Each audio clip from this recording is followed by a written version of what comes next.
Bab 2949-2951. Tepat setelah Gao Qisheng pergi, Gao Qiqiang melihat awan guntur yang dibentuk oleh Dev, matanya menjadi semakin bingung. Awan guntur yang aneh, mungkinkah tiba-tiba, mata Gao Qiqiang meledak dengan cahaya cemerlang. Penatua Agung, Gao Qiqiang berteriak keras. Tetua Agung dengan cepat mendekati Gao Qiqiang, dan berkata dengan gugup.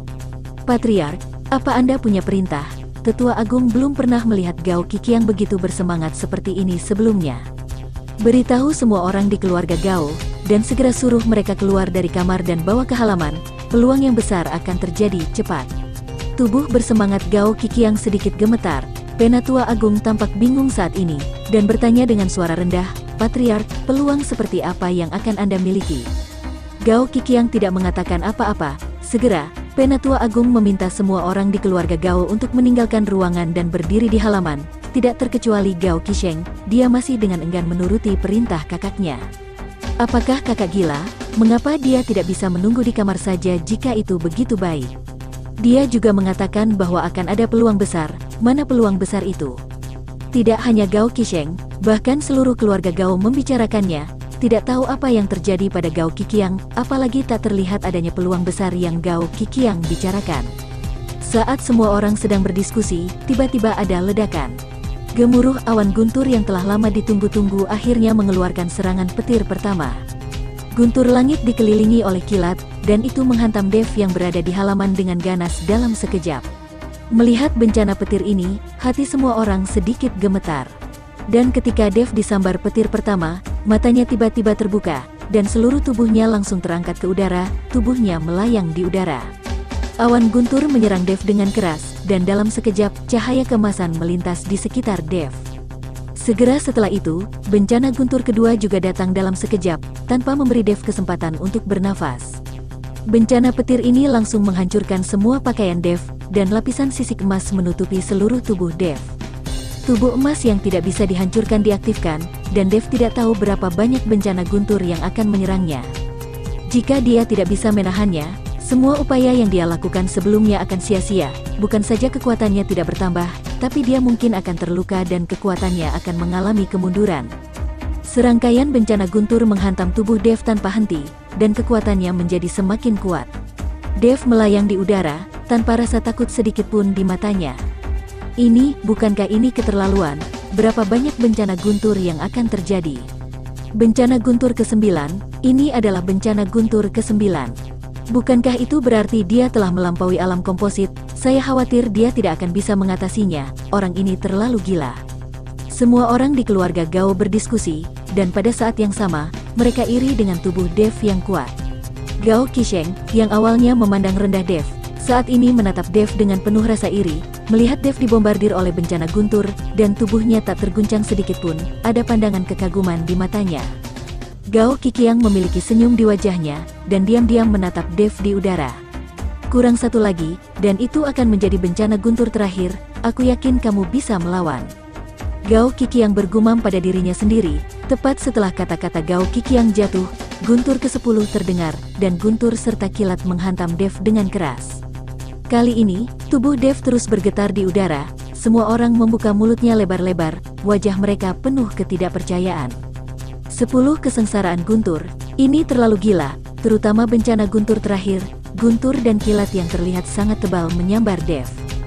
Jika itu orang lain, dikhawatirkan tubuh orang yang mengalami bencana guntur itu tidak akan dapat bertahan, dan pasti akan musnah oleh pengeboman itu. Tapi Dev masih melawan, meskipun tubuh Dev terus bergetar, dia masih bisa menahan serangan petir terakhir. Saat semua orang menatap Dev dengan kaget, tiba-tiba setetes hujan jatuh di wajah seseorang. Hujan, jangan bicara omong kosong, ini adalah tempat di ujung utara, kecuali salju, bagaimana mungkin ada hujan? Itu benar-benar hujan, lihat, ada hujan. Hujan gerimis tiba-tiba turun dari langit, semua orang di keluarga Gao berteriak, karena beberapa orang belum pernah melihat hujan. Lagi pula, iklim di sini sangat dingin, bahkan jika ada hujan di langit, itu akan mengembun menjadi butiran salju. Apa yang terjadi? Bagaimana bisa hujan? Gao Qisheng bingung dan mengulurkan tangan untuk menangkap air hujan. Namun saat hujan turun di tangannya, Hujan itu menghilang dalam sekejap, dan Gao Qisheng hanya merasakan gelombang aura berenang di tubuhnya. Ini, mata Gao Qisheng membelalak, wajahnya penuh ketidakpercayaan. Pada saat ini, Gao Qiqiang juga muncul di udara, menatap semua orang di keluarga Gao dan berkata, "Ini adalah kesempatanmu, ini bukan hujan, tetapi cairan spiritual yang dibentuk oleh kondensasi energi spiritual. Ini cairan spiritual ribuan kali lebih kuat dari energi spiritual. Dengarkan aku, semua orang yang ada di keluarga Gao, segera berlatih di tempat dan serap cairan psikis yang ada di sekitar kalian." Setelah Gao Qiqiang mengatakan ini, semua orang di keluarga Gao sadar dan mengerti mengapa tiba-tiba turun hujan. Cairan spiritual bukanlah air hujan, bahkan pada suhu terendah sekalipun, tidak mungkin membeku. Semua orang di keluarga Gao langsung duduk di tempat, dan mulai melakukan latihan. Mereka semua terus menyerap cairan spiritual yang jatuh dari langit. Di bawah langit yang dipenuhi cairan psikis, kekuatan semua orang di keluarga Gao meningkat pesat, bahkan beberapa orang di keluarga Gao yang terluka, pulih dari luka mereka dengan cepat. Gao Qiqiang menyaksikan kekuatan anggota keluarga Gao yang tumbuh pesat, menunjukkan senyum puas di wajahnya. Terobosan seorang kultivator kelas 3 di alam komposit ini, bahkan bisa benar-benar menarik 10 kesengsaraan petir dan hujan dari langit. Ini keajaiban, ini benar-benar keajaiban, kata Gao Qiqiang sambil menatap Dev. Ketika dia melihat Dev, dia langsung terpana, karena setelah 10 bencana guntur, awan guntur belum menghilang, dan awan itu semakin menebal. Apa yang terjadi di sini? Gao Qiqiang mengerutkan kening, hatinya merasa sedikit bingung. Mungkinkah masih ada bencana guntur lagi? Gao Qiqiang tidak mengerti mengapa awan bencana guntur masih bertahan setelah 10 bencana guntur. Mungkinkah ada kesengsaraan guntur ke-11? Ini tidak mungkin. Jangan katakan bahwa Dev, yang hanya kultivator kelas 3 di alam komposit akan menerobos alam. Bahkan jika dia seorang kultivator di alam kesengsaraan guntur yang akan menerobos ke alam Mahayana, dia tetap tidak akan mampu menarik 11 kesengsaraan guntur. Bukankah itu agak konyol? Gao Qiqiang merasakan kekuatan yang terkandung dalam awan guntur, jadi dia buru-buru mengelak dan menjauh dari Dev. Pada saat ini, tubuh Dev melayang di udara, dan hatinya gelisah. Kesengsaraan guntur ke-10 telah diturunkan, tetapi dia tidak menembus peringkat keempat dari alam tubuh komposit. Tapi dia tidak tahu, mengapa awan bencana guntur belum menghilang, apakah masih akan ada bencana guntur lagi. Jika memang akan ada bencana guntur lagi, Dev merasa bahwa dia tidak akan bisa menahannya sama sekali. Dev nyaris tidak bisa menahan kesengsaraan guntur terakhir tadi. Dan sekarang dia sudah kelelahan secara fisik dan mental, dan tubuh emas yang tidak bisa dihancurkan telah dibombardir dan menghilang setelah kesengsaraan guntur ke-10 tadi. Jika masih ada bencana petir ke-11, dia pasti akan musnah oleh pengeboman petir ini, bahkan tidak ada sampah yang tersisa dari tubuhnya. Sialan, apakah bencana petir ini mempermainkanku? Dev terus mengutuk dalam hatinya. Dia juga tidak menyangka bahwa terobosannya kali ini akan menarik bencana guntur yang begitu kuat. Pada saat ini, Gao Qiqiang sepertinya telah melihat rasa ketidakberdayaan Dev. Dia lalu mengangkat telapak tangannya dengan ringan, dan aura besar menyelimuti Dev dalam sekejap. Dev melihat ke bawah dan menemukan bahwa Gao Qiqiang yang membantunya. Dengan bantuan Gao Qiqiang, Dev tampaknya memiliki kepercayaan diri, meskipun dia mengalami bencana guntur. Jika ada bantuan dari luar, efek kedahsyatan dari bencana guntur tidak akan terlalu buruk, dan itu lebih baik daripada dibombardir dan dihancurkan menjadi abu. Gemuruh, akhirnya, kesengsaraan guntur ke-11 muncul dan kemudian jatuh. Dev mengertakkan gigi dan mencoba yang terbaik untuk menahan sambaran petir ke-11. Ketika halilintar ke-11 menghantam Dev, tubuh Dev seakan tertusuk oleh ribuan petir, dan seluruh tubuhnya berangsur-angsur menjadi transparan. Sementara Gao Qiqiang yang menyaksikan ini langsung dikirim terbang oleh kekuatan bencana guntur itu. Bahkan Gao Qiqiang, yang begitu kuat, terpental oleh kekuatan bencana guntur ke-11 ini. Ini menunjukkan bahwa kekuatan bencana guntur ke-11 sangat dahsyat. Dev membuka matanya dan melihat sekeliling. Dia menemukan bahwa sekelilingnya semuanya menjadi berwarna abu-abu, dan seluruh orang tampak dalam kekacauan. Mungkinkah aku telah musnah? Dev menamparkan tubuhnya dengan keras, dan dia tidak merasakan apa-apa. Sudah berakhir, aku benar-benar mati, aku khawatir ini adalah sisa jiwaku. Dev tampak tertekan, kenapa aku mati seperti ini? Aku belum menyelamatkan Yuki, aku belum membuat semua orang yang kusayangi bahagia. Aku masih belum tahu siapa ayahku, dan aku masih punya banyak wanita yang menungguku.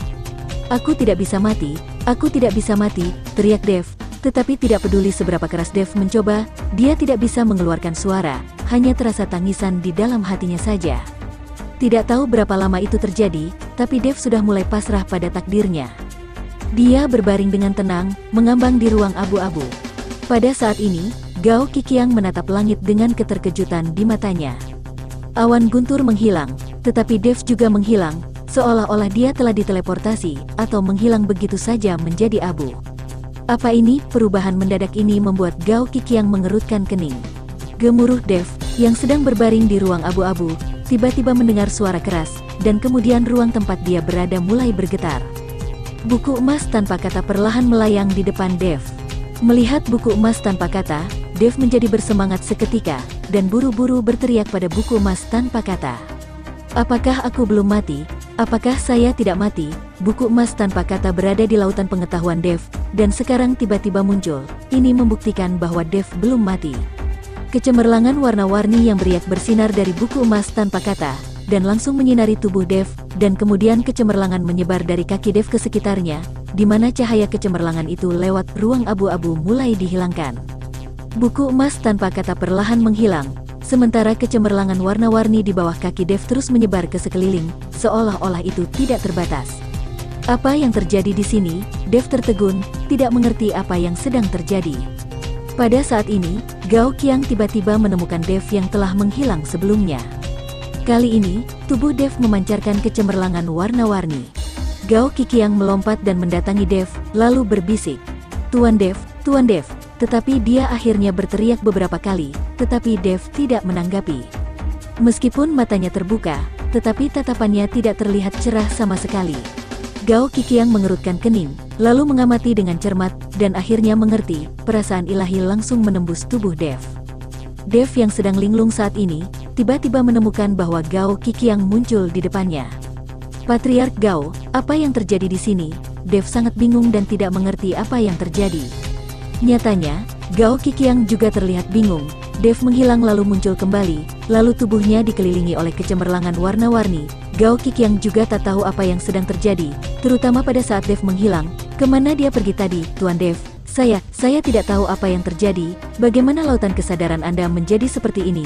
Gao Qiqiang bingung, tidak mengerti mengapa lautan kesadaran Dev berubah.